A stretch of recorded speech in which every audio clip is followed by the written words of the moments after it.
And now, here's your host of Shaping Success, Wes Tankersley. This is Shaping Success, as you heard in the opening, and if my voice sounds familiar, it's because I am that voice. I am also Jhae Pfenning, and I am also the guest host for this week. Wes Tankersley is off. He's off moving into his new house and getting his home studio prepared so it can look as fabulous as my studio does right now. A little bit of housekeeping, a couple items. For those of you watching the video, you've noticed that I'm wearing this beautiful Move Forward shirt. I think you've seen Wes wear this as well. For those of you listening through the audio, I just told you what I'm wearing. It's a really cool shirt. It says Move Forward really big on the front. On one sleeve, it has Wes Tankersley's Success Network Warriors, Success Warrior brand, Success Warrior clothing. No, Success Warrior Colonel. Whatever it is, it's sweet. And on the other shoulder, it's the Shaping Success, the original logo, the Superman chest. If you guys want to support Wes, get a hold of him. This shirt feels great. It's a next level brand, premium suede, I should know, because I'm the one who makes them. Also, if you want to support his show, go to patreon.com/Wes Tankersley. Access to all sorts of things for as little as $3, $4, whatever dollars a month. So now that we got that out of the way, I wanted to talk to you guys a little bit about time. Time is one of those things that we always try to make more of. You can't create time. One of the things we always say is, well, I'm going to make time for that. But when you really break it down, you can't create time. You can only move time around. And I never tell people what they can do with their time. I'll never tell you what to do with your time. My wife, for instance, when she's not working, she takes her time and she watches Netflix. That's one of the things she loves to do. I watch some of those shows with her.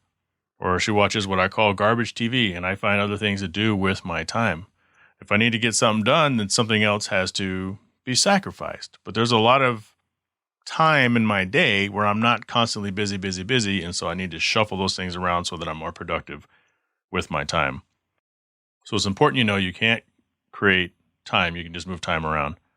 One of the things I wanted to talk about, though, is there's two facets of this. And what I end up doing usually is throughout the course of my day, throughout the course of my week, I may have something happen. Someone may say something to me.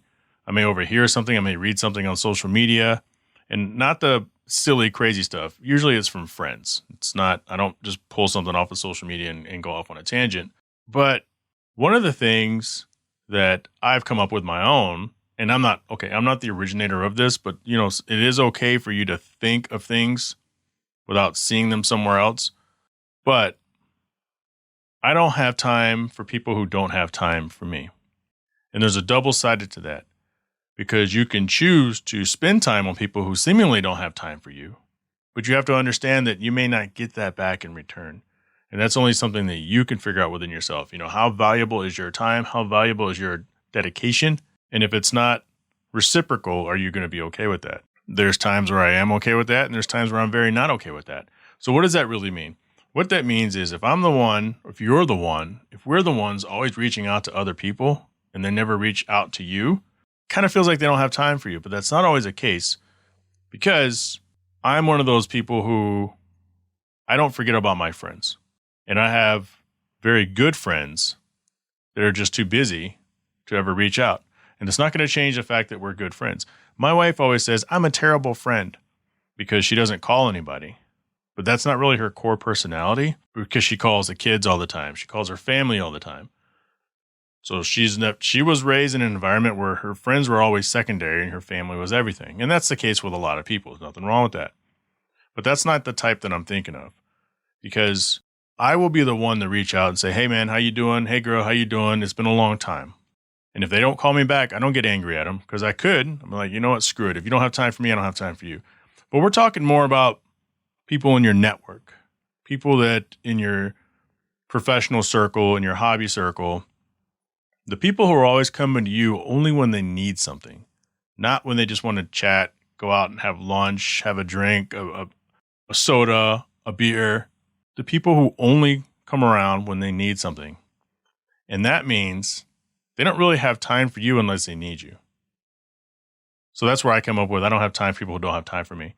Because there's times when you need something, you reach out to them and they give you nothing. I have a good friend of mine. He's still a good friend because I'm used to dealing with people. We used to talk about making shirts and doing all that stuff all the time. And he was part of my core group before I launched one of my brands. And I talk about the struggles. Where do we find t-shirts that are high quality, that feel good, they don't cost an arm and a leg? Who's going to do the prints? Where can I get embroidery? Who has this hooded sweatshirt? Who has that hooded sweatshirt? And then one day he launched his own brand and none of us knew about it. It's just boom, here it was. I took it personal. And then as I continued to struggle finding materials, this person's just coming up with all this good stuff. And you think there'd be hey, I know we've struggled. I know you've struggled finding that. This is what I found over here. You might want to try this manufacturer. Here's their contact information. Here's their pricing. You guys make that connection. But those conversations never happen. But it would be instead from that end, hey man, do you know where I can get this? Hey, can you connect me with this person? I had one of his assistants call me up.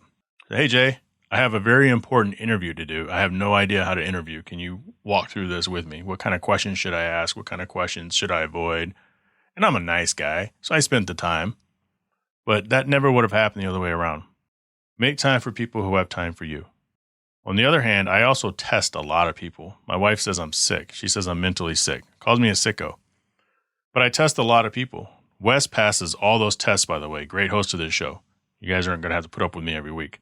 But I'll do people solids with the unrealistic expectation that when it's their turn to extend their hand, they return the favor. Not everybody's built like that. Just like the example I said earlier, when I call people and they don't call me back, that doesn't mean they're doing it from malicious intent. They're just not built that way. And that's part of accepting how this whole time thing works. But I've invited people to very prestigious events, and I kind of go through this thing, and it kind of sucks, right? Because there's people in your life, where you're like, okay, Susie, Debbie, Ryan, and Marcus. Those are my 4 best friends. I made those names up. I can't invite all 4 of them. I can only invite one. So then you start going through your head, okay, who am I closer with? Who can afford it? Who is perfect with other people? Who's going to appreciate it the most? And it's difficult. It's almost like managerial. You have to go through this whole process of selecting the right person.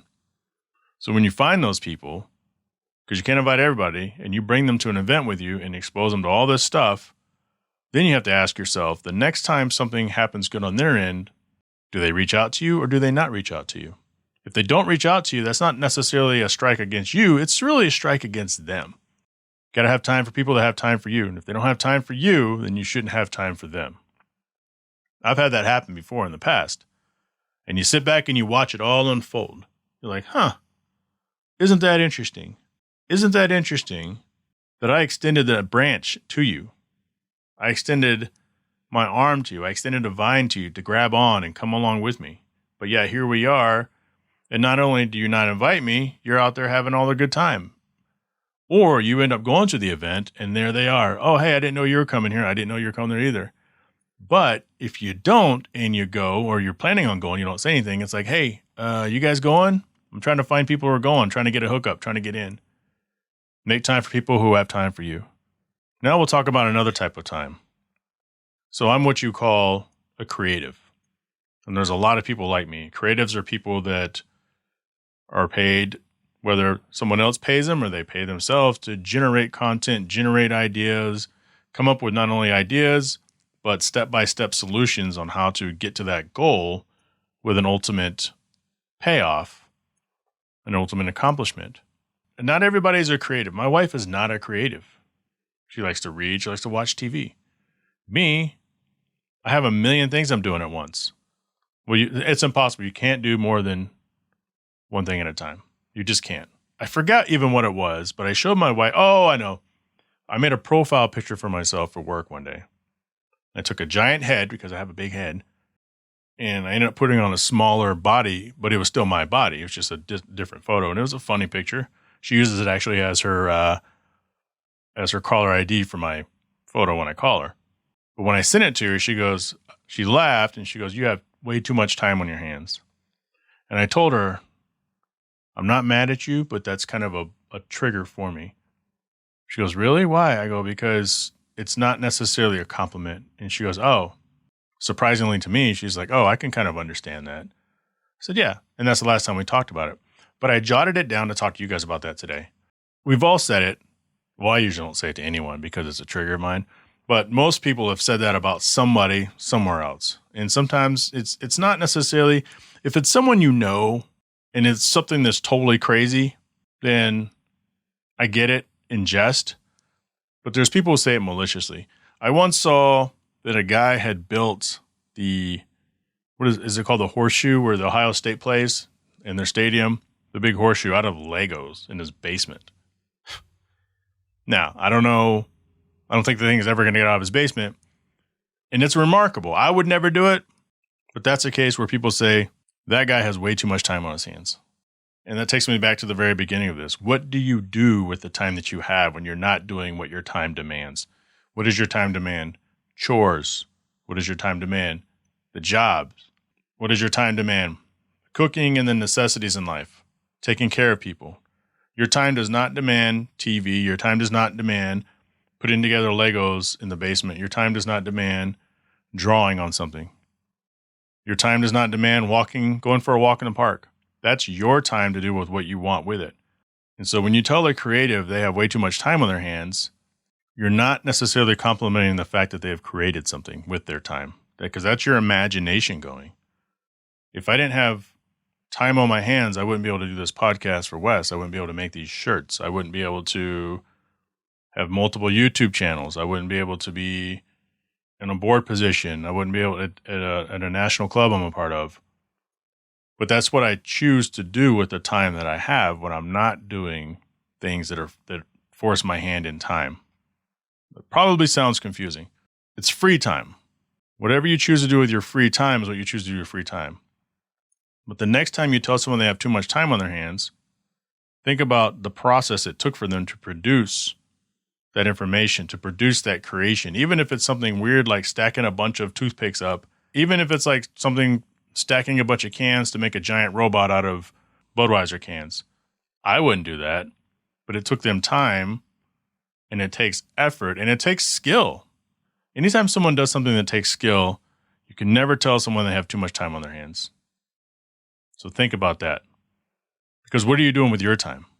When you have that time, and everybody has to, I don't care who you are, even with everything that I do, I still have time. And what I choose to do at that time, I'm not always creating. I waste a lot of time. I absolutely waste a lot of time. And I'm busier than most people that I know. Not everybody, but most people that I know, I'm a lot busier than. So then I'm looking back like, what the are you doing with your time? You can do whatever you want with your time. Are you being productive? Are you reading a book? Are you listening to an audio podcast that enhances your day? Are you listening to something that's entertaining to make you laugh, which is fine because it's your time and it breaks up the monotony of your day.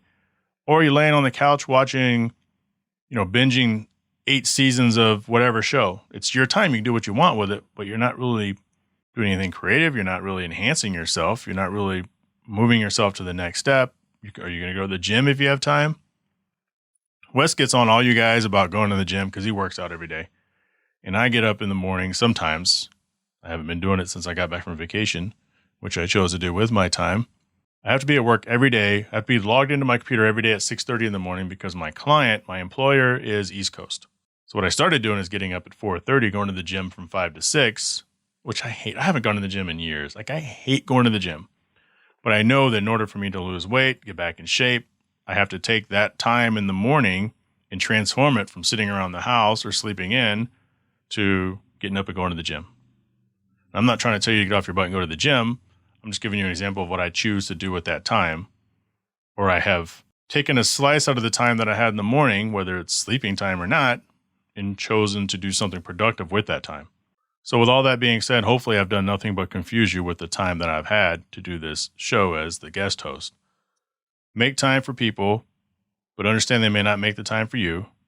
Or don't have time for people who don't have time for you. Or do something productive with your time, but never make fun of somebody else for having too much time, especially when they've just created something. So with that being said, that's all the time I have for you guys today. You can follow me, Hard Parking with Jhae Pfenning podcast. Follow me on YouTube, Hard Parking Media. And until then, I think what's the saying? Until then, hope you find the shape of your success with whatever time you have to do it.